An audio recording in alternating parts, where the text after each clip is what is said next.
But heroes don't mean crap unless you have some good villains to go up against. And these movies have plenty. Here they are.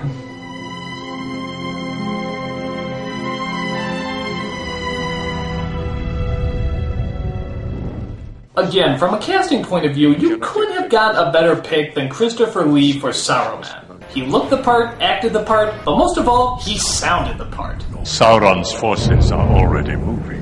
The 9 have left Minas Morgul. God damn, is that voice cool. I did not seriously think that a hobbit could contend with the will of Sauron. I think it's another one of those voices you don't want reading bedtime stories to your kids, though.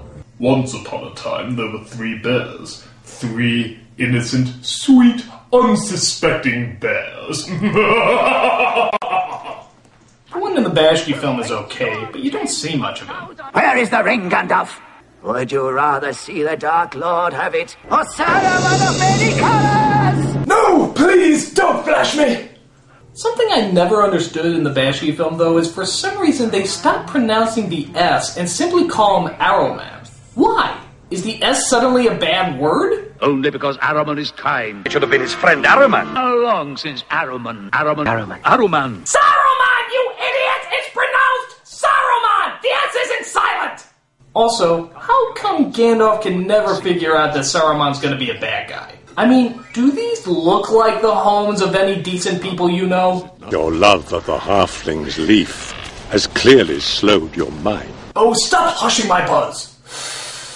The Black Riders are a little hard to decide between two. I mean, the Jackson ones were cool, especially how you never see their faces. But the Bashki ones were also pretty intimidating, ranging from fragile, creepy folk to tough soldiers of darkness, almost as if their powers veered in and out at times. Though again, they do go a bit over the top at moments.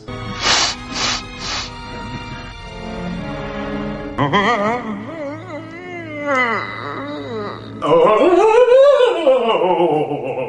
get the Tylenol.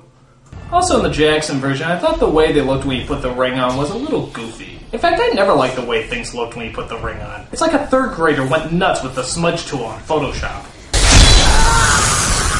In the Bashki film, they don't really change, but you can tell you've entered a different world. Everything's slower, the color changes, it's almost like a different state of being.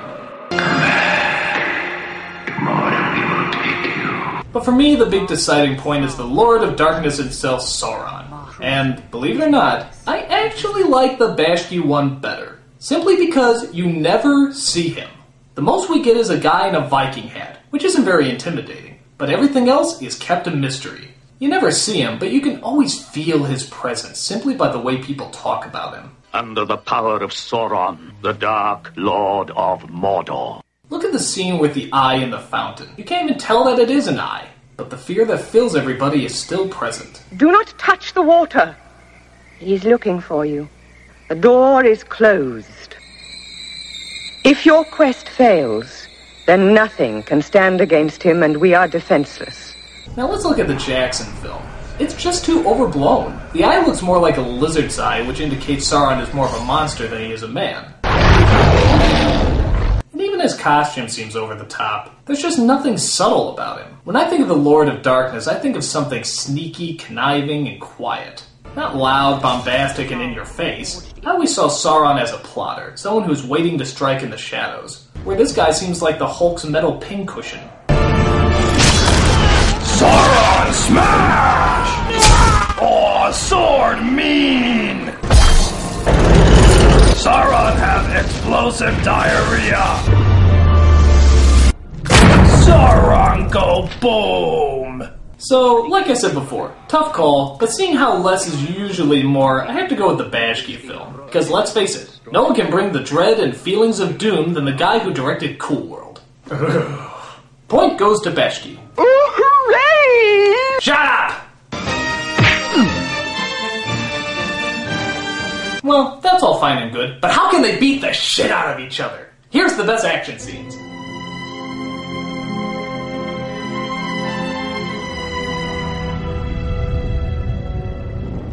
Now, both these films are unique in how they do their action scenes. Jackson's movies are a little bit more acrobatic and inventive, where Bashki's is a little bit more gritty and bloody. It's interesting, too, how the Jackson films do the Battle of Helm's Deep in all blue, and the Bashki film does the battle in all red. I don't even know why it turns all red. It just looks really cool.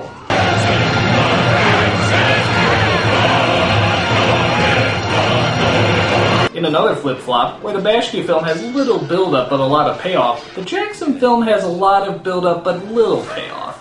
What do I mean by this? Well, in the Bashki version, there's a real feeling of suspense and tension. I mean, when someone gets stabbed, you really felt like they're getting stabbed.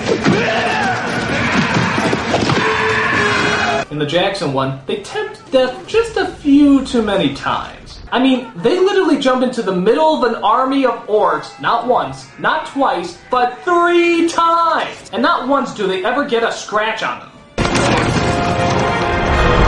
Mosh pit!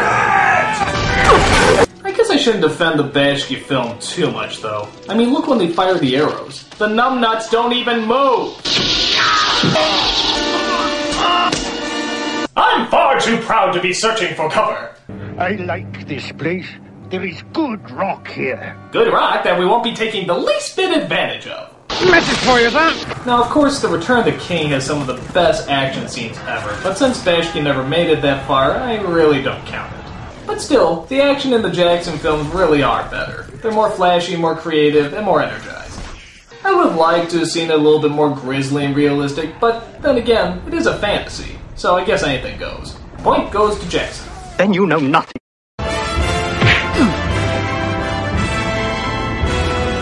So once again it comes down to story. Which one had the better plot, the better pacing, and the better delivery? Let's take story for the win!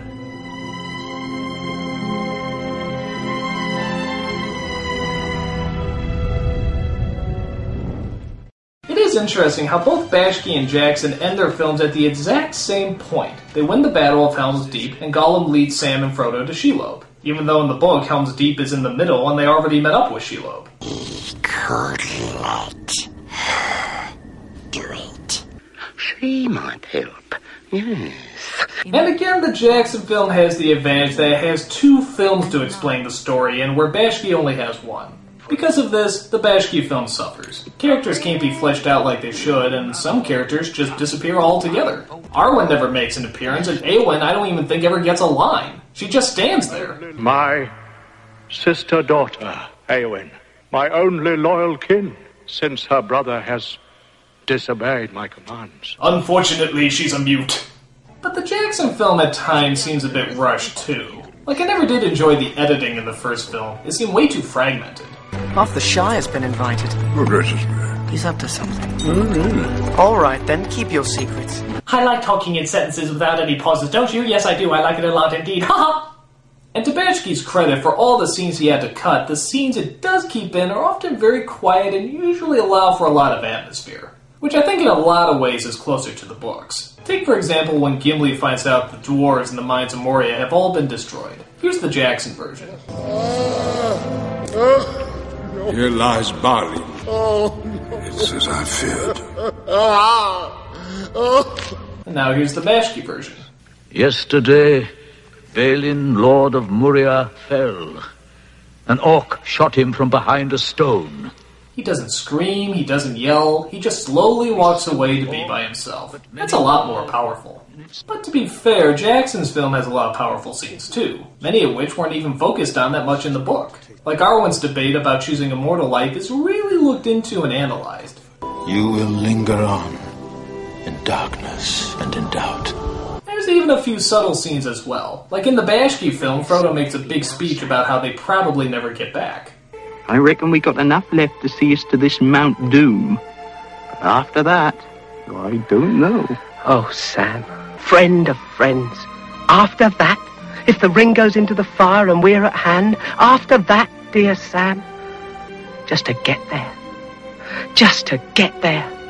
Yet in the Jackson film, it's literally just summed up in a look. You go ahead and eat that much. I've rationed it. There should be enough. For what? The journey home. That look alone seems to say everything. And as the films went on, they did get progressively better and better, taking their time with the story and not feeling as rushed as before. So, while I have to admit it's not really a close call, there are a lot of elements in the Bashki film that are not only subtle, but really work well. There's a lot of over-the-top moments, sure, and some scenes don't really make sense, but what they do get right, they get really right.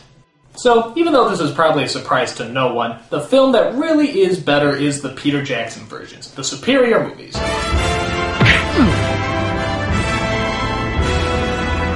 So there you go, Peter Jackson versus Ralph Bashki.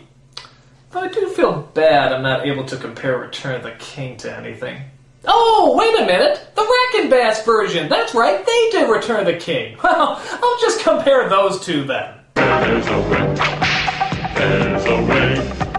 There's a way. Jackson. I'm the Nostalgia Critic, I remember it, so you don't have to.